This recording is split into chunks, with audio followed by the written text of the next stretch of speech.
What are the words or definitions that you are hearing over yourself? What are the words or definitions that you are hearing over yourself? Now, when we pick up this narrative in Matthew chapter 3, Jesus is about 30 years old. So before he was 30, and before this event that we read about in Matthew chapter 3, verse 16 and 17, Jesus must have heard many other definitions about who he was. He must have heard other voices telling him who he was for 30 years. And all of us have been through elementary school. Kids could be mean. Junior high, they get worse. But for 30 years, Jesus has heard all kinds of stuff over him. He probably heard the words peasant because he was in the lower class. He probably heard the words unlearned because he didn't have the same privileges to be educated with the other social classes and occupations. He was probably called poor. He was maybe even called a mistake because there are big question marks around who really was the father of Jesus of Nazareth. He may have been called the carpenter's son, so he was identified that way. He may have been called a Jew, and Jew equaled being oppressed because they were oppressed by the powerful Roman Empire. But notice that the sacred voice of God is not telling Jesus who he was in light of his social class. This sacred voice of God is not telling him who he is in light of his formal education level. It's not defining him according to his nationality. This voice didn't say, "You are a Jew in whom I am well pleased." This voice is not telling him his backstory. "You are the one who has a very complicated history." This voice is not telling him in light of his occupation. "You are my beloved carpenter in whom I am well pleased." This voice is also not telling him who he is in light of those things, but rather this voice is defining him as he is in the realm of eternity. Amen. This voice is defining him who he was and is in the realm of eternity. What I'm trying to say is before he entered time and space, and who he would be afterwards when he departs from planet Earth. This voice is speaking over him his timeless identity. And I want to make a strong point, and I encourage you to write this down if you are taking notes. But your truest identity is your timeless identity. And your timeless identity is your truest identity. So who you were before you were born and who you'll be after you die. And so your timeless identity is not who you became, but it's who you always were. For example, being athletic can't be your truest identity because you didn't always have muscles, speed, coordination, and agility, and most likely you won't be able to keep them. Your truest identity is not who you became, but who you even were in your mother's womb. So your truest identity can't be a doctor if you're a doctor. It can't be a lawyer if you're a lawyer. It can't be a businessman if you're a businessman. It can't be an engineer if you're an engineer because you became those things after schooling, after testing, after interviews, after applications.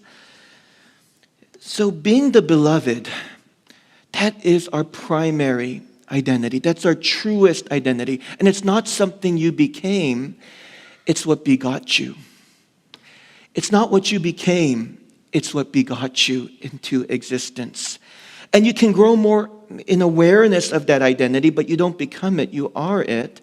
So that was your identity before you got popular, before you got married, before you got money, and that will be your identity still, continually, perpetually after you lose your job, your spouse, and even your physical abilities. This is a quote by Henry Nouwen that I found was so beautiful. "We are intimately loved long before our parents, our teachers, our spouses, our children, and our friends loved or wounded us. Even before they loved and wounded us, we were intimately loved." Again, timeless identity. He continues this quote by saying, that's the truth of our lives. It confirms what Jeremiah chapter 31 verse 3 says, "I have loved you with an everlasting love." Now, again, if you're taking notes, here's another important point or principle. Our core identity is not our crust identity. And there's a big difference between your core identity and your crust identity. Now I have a diagram here that'll help illustrate this. So that's the crust up there. And there are accessories, there are ornaments, there are buildings, there are decorations. There are things that are built upon the crust. And what's on the crust, your crust identity entails your work, your appearance. Believe it or not, even your beliefs and choices, or your choices and your beliefs, your status, marital status, social status, and even your spirituality, how spiritual you are, how devout you are, how in tune you are, how anointed you are, whatever. So that is all your crust identity. And because it's the crust identity, it's changing and it's temporary. You don't believe everything you believed 20 years ago. You don't do all the same stuff that you used to do. You don't make the same choices you did. So everything here on your crust level is always changing. It's evolving. It's being built up or it's deteriorating. And so this is very fluid up there. But then the core identity is fixed. It's timeless. It's changeless. And that is our truest identity. So when it comes to your crust, there may be additions, there may be subtractions, there may be bonuses, there may be new projects, new buildings, or there may be damaged pesticide markers and stickers. But the core remains, and the core is that we are the beloved.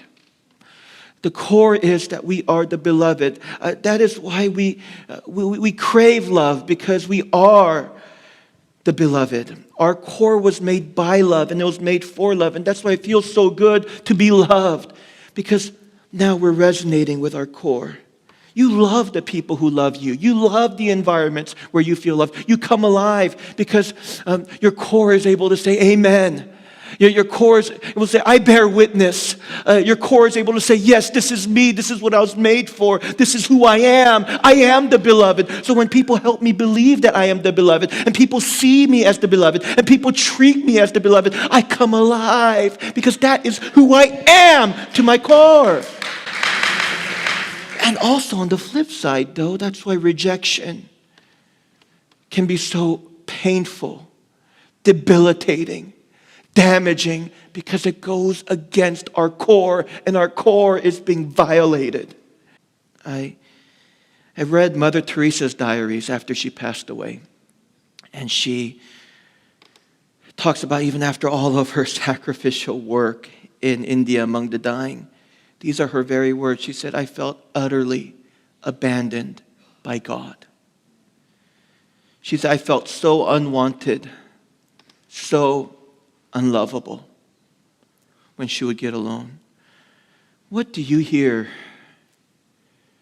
when you cease activity and when you're by yourself? What channel do you tune into? What are the words that you're hearing about yourself? Now, this is going to be revelation to you. In light of that chart that I just put up there, that diagram, your choices do not change your core identity as the beloved. Your choices don't determine your core identity. If God commands us to love all, which includes our neighbors, our faith community, even our enemies, it's because He loves them too.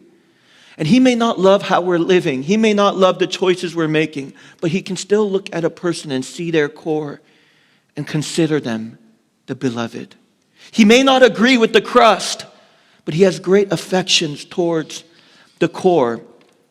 And I thought about this question. How can we truly love our enemies? And how can we truly forgive people from the heart when their beliefs irritate us, their choices have hurt us?